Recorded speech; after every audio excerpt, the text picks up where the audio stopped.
Welcome to the Howie Silbiger Show on the True Talk Radio Network. Get in on the conversation. Call 1-877-669-1292.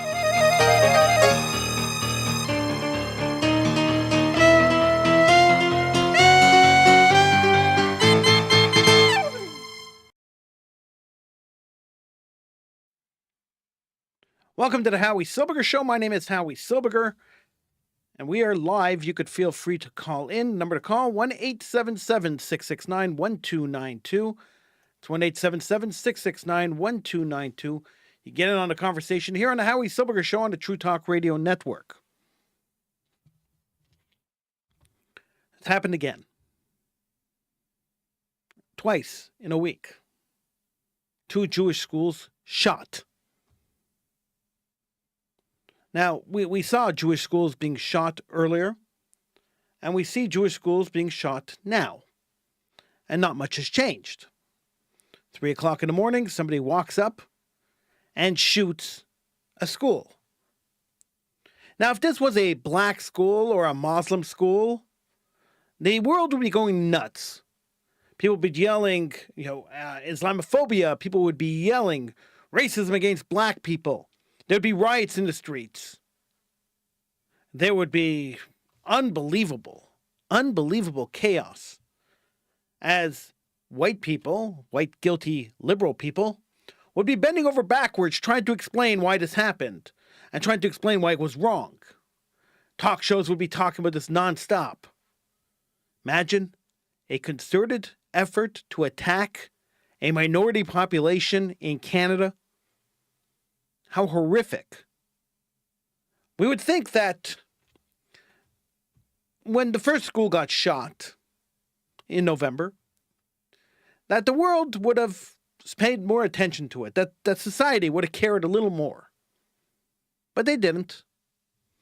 The mayor of Montreal couldn't even bring herself to declare that anti-Semitism, or anti-Jewism as we call it on this show, was unacceptable. Instead, her statement was that we condemn all forms of hatred, including anti-Semitism and Islamophobia. So it's almost like they couldn't say, at least the mayor of Montreal, Valerie Plante, couldn't say, I stand against Jew hatred.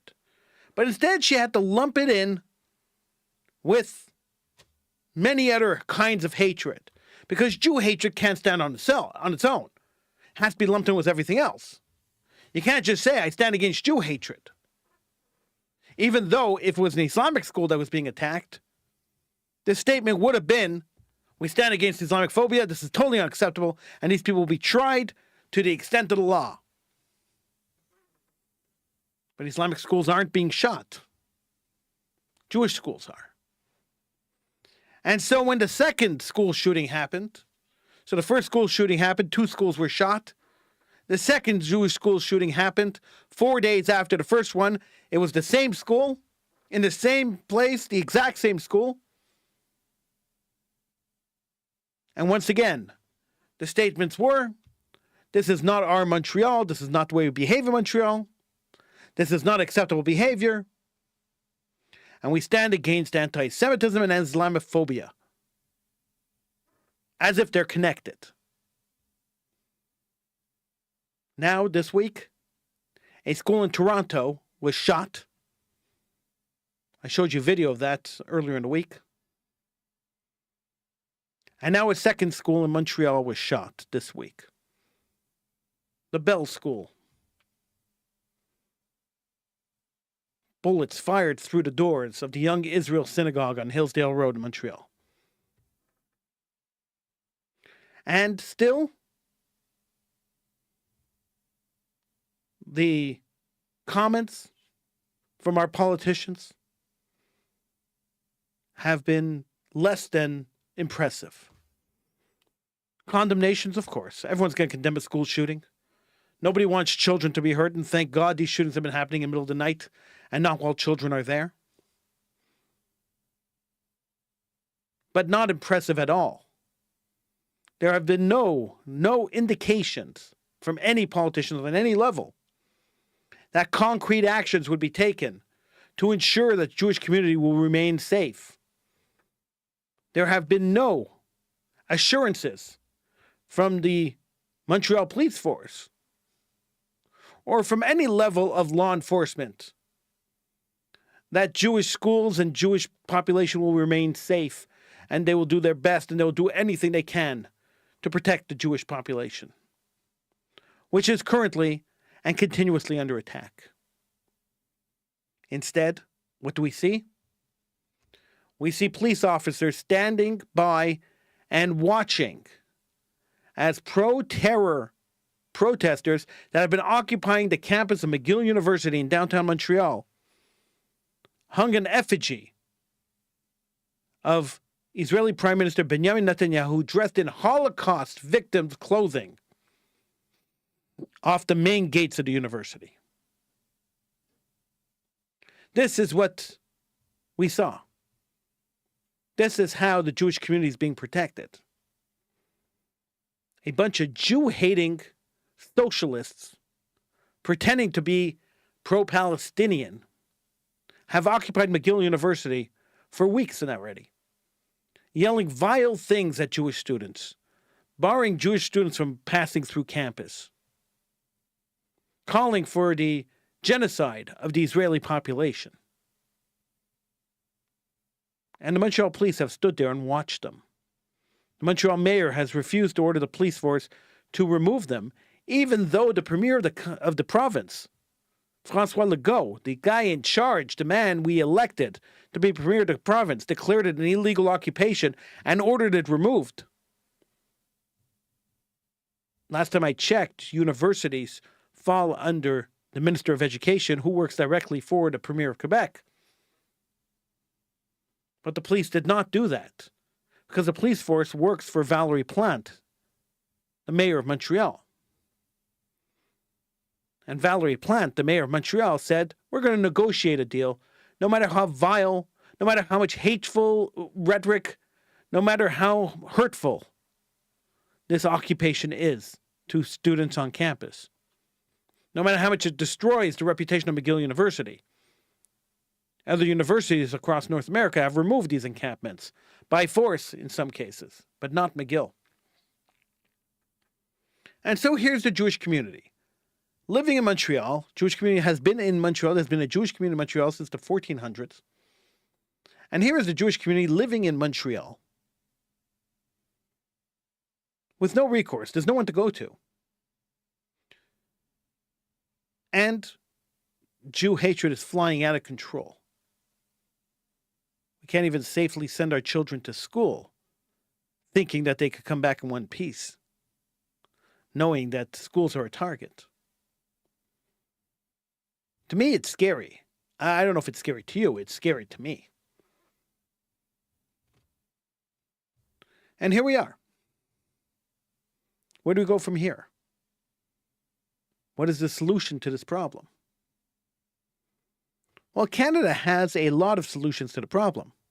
The Canadian government over the years have passed many laws which bar speaking hateful rhetoric towards people, which bars calling for the annihilation and the destruction of people, which bars calling for civil attacks on civilian populations. There are limits to speech in Canada, but somehow those only apply if you want to insult a transgender person, a black person, or a Muslim. They do not apply when you want to attack a Jew. For weeks and weeks and weeks, people were running through the streets, blocking traffic, yelling, from the river to the sea. Palestine will be free, which is an open call for the annihilation of the people of Israel. For weeks on end, people have been running through the streets yelling, screaming, globalize the Intifada. Now, the media has written these people off as naive, stupid students. But it's not naivety and stupidity that has caused this to happen. It's not naivety and stupidity that have sent people to different schools to shoot different schools in the middle of the night.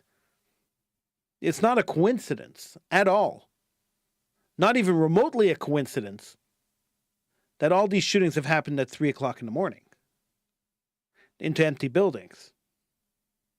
It's not a coincidence that these attacks on the community have happened at times where the likelihood of hurting somebody was minimal. Because these attacks weren't designed to kill Jews, even though that is the end goal. As stated by Hamas, and these Hamas supporters have been yelling, globalized intifada. Well, this is the globalization of the intifada. If you yelled globalized intifada, we are living now through the manifestation of globalizing the intifada. So for those of you who don't understand what the intifada was, which is the majority of these protesters yelling globalized intifada, let's talk about the intifada. So there were two of them in Israel, both orchestrated by Yasser Arafat and both master terrorists, and both with the sole purpose of driving fear into the hearts of the Jewish population everywhere. Not only in Israel, everywhere.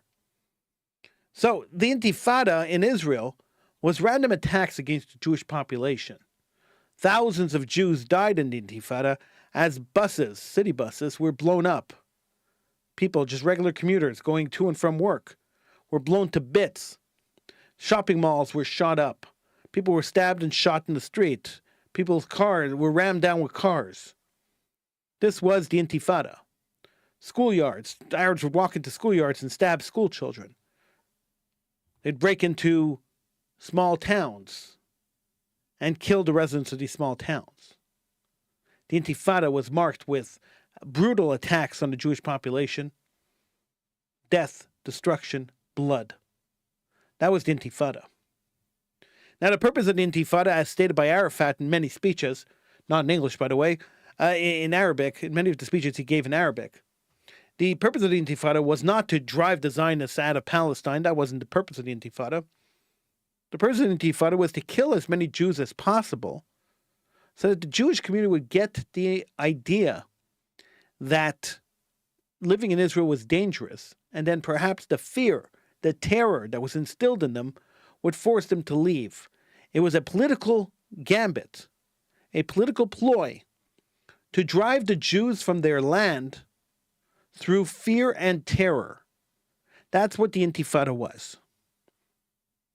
So when you yell globalized intifada, as has been yelled in downtown Montreal for weeks and months already, every Saturday afternoon when the Arabs have an illegal rally, a riot, they haven't turned into riots yet, they will, have illegal rallies, non-permitted rallies, which the police seem to tolerate.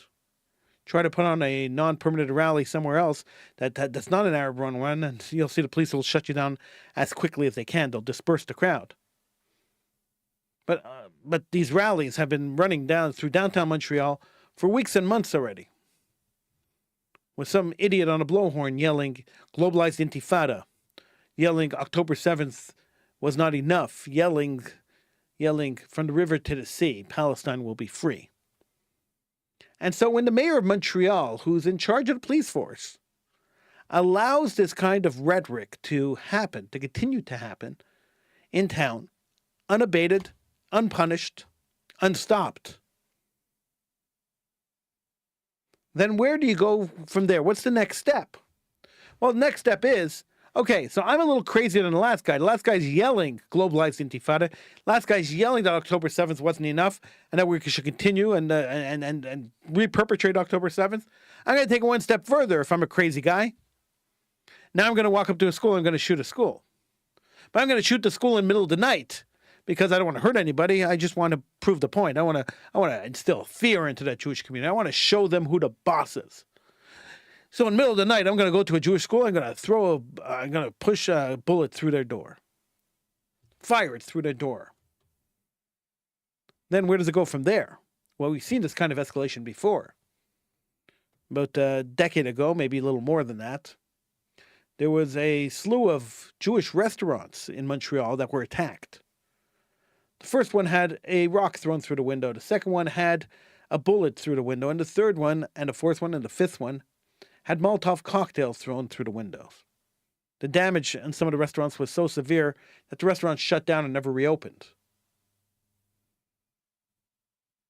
The fear of the Jewish community was the motivating factor of the people who threw those bombs through the restaurant windows.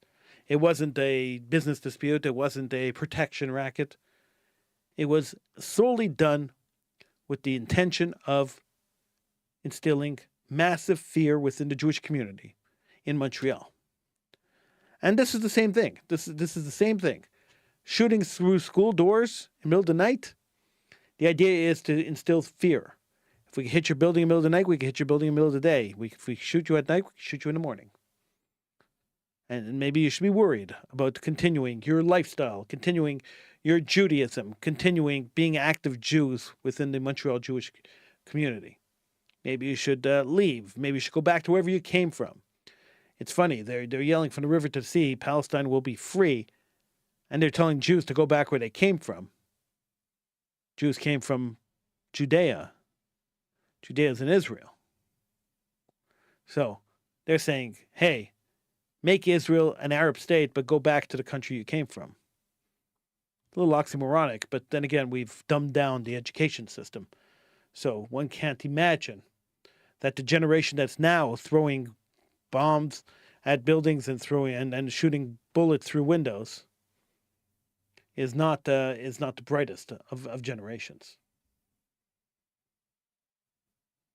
1-877-669-1292. If you want to get in on the conversation, feel free to call in. 1-877-669-1292.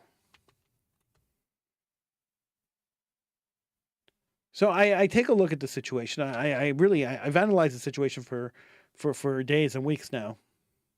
And the best I could come up with, and I know it's not the greatest, but the best I could come up with is that the Jewish community has not reacted in the way we should be reacting. The Jewish community should be reacting a lot stronger than we are. We should be having rallies in the streets like we did with the Yom Ha'atzmaut rally. And there's a whole side note, a whole side story going on with the Yom Ha'atzmaut rally, which I really don't want to talk about because it is the most ridiculous fight ever. But it might jeopardize the rally forever because the feelings of a Jewish member of parliament who happens to be a member of the Liberal Party was hurt because he didn't get invited to speak at the rally. So he got hurt.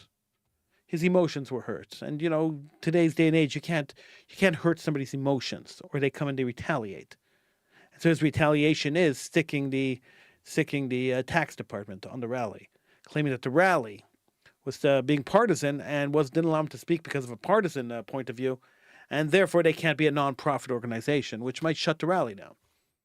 So the man claiming to be the stellar liberal standing up for Israel is now the active movement to shut down the pro-Israel rally because the pro-Israel rally insulted him. So much for principles. But I digress, because I'm moving off the topic I really wanted to talk about. So they could shoot our schools, and they could yell for our massacre. They could yell for the annihilation of our people, and they could yell for the destruction of our country. And they could burn down or try to burn down our synagogues by throwing Molotov cocktails at their doors. And they could draw swastikas on the walls. And they could set up encampments and tent cities in our university campuses in the downtown district of our city. And the Jews will just have to deal with it. And that's what the mayor says, that's what the police say, and that's what the politicians are saying. Just man up, just deal with it. So that's what we should be doing. We should be dealing with it. And dealing with it is not having a vigil inside a synagogue. Dealing with it is not having strong words sent on Twitter aimed at the Montreal mayor. Dealing it is mobilizing, getting out on the street and fighting back. That is dealing with it. Dealing with it is stopping to villainize the Jews who speak tough The Jews who want to be tough and the Jews who want to get out there and fight to support, to defend, and to end the Jew hatred in this city. That's what we should be doing.